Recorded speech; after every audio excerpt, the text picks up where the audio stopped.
That includes pushing for policy changes and supporting candidates locally who look like us, activists said, urging on some 5,000 women and men who attended the gathering to seek out more women for roles in politics.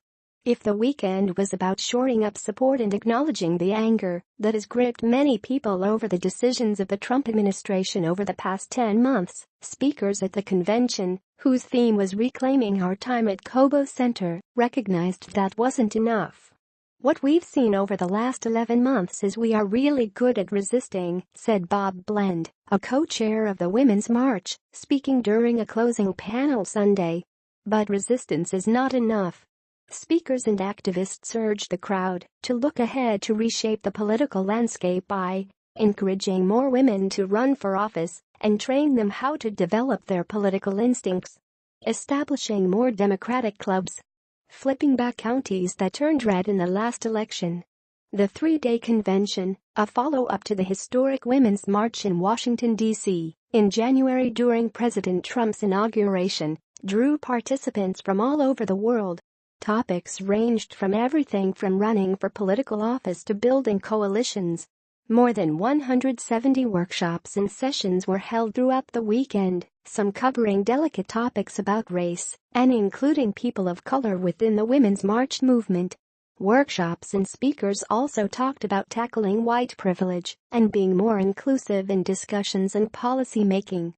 Organizers said Sunday that activists may be distracted by what Trump may do next, but what we have to do is stay on course, said Carmen Perez, another Women's March co-chair. "If we're going to have tangible solutions, making a policy-based difference, we need to ensure that there are legislators who think like us and look like us," said Angela Rye, a political commentator. National organizers said they chose Detroit for the convention because it faces many of the issues that the country is grappling with, including immigration and school reform. "It is a microcosm of all the issues we're dealing with on the national level," said activist Linda Sarsour. Jessica Matthews, a teacher at Flint's Carmen Ainsworth High School, said she wanted to learn more for her students. Matthews, who is Black, said she talked to several women who are white about what they can do to be allies. "People want to help," said Matthews, 40. "I found that to be really refreshing and inspiring." Attendees broke into statewide caucuses Sunday to plan their next steps. At the Michigan caucus, hundreds of attendees broke into groups based on county. In the Macomb County group, Macomb played a key role in helping Trump win Michigan last November. More than 24 women gathered to discuss local Democratic clubs and the need for more female political candidates. "We were a county that flipped from Democratic to Republican," said Kathy Lower of Harrison Township. "If we don't do something quick, we aren't turning back.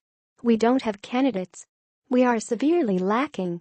At a panel called Running as Women of Color, Our Personal Stories, 4 women, including Summer Foster, the first African-American woman elected to the Canton Township Board of Trustees, shared the challenges they've faced and tips for others considering running for office.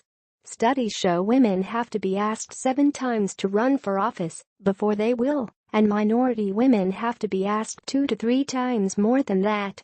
And while female minority candidates often face resistance, sometimes from within their own party, they need to keep persisting, said the panel.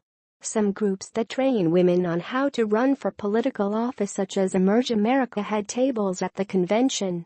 "What we're trying to do is change the face of power, change the face of leadership," said Farah Saad, a candidate for Congress in Michigan's 11th district who went through training with Emerge Michigan.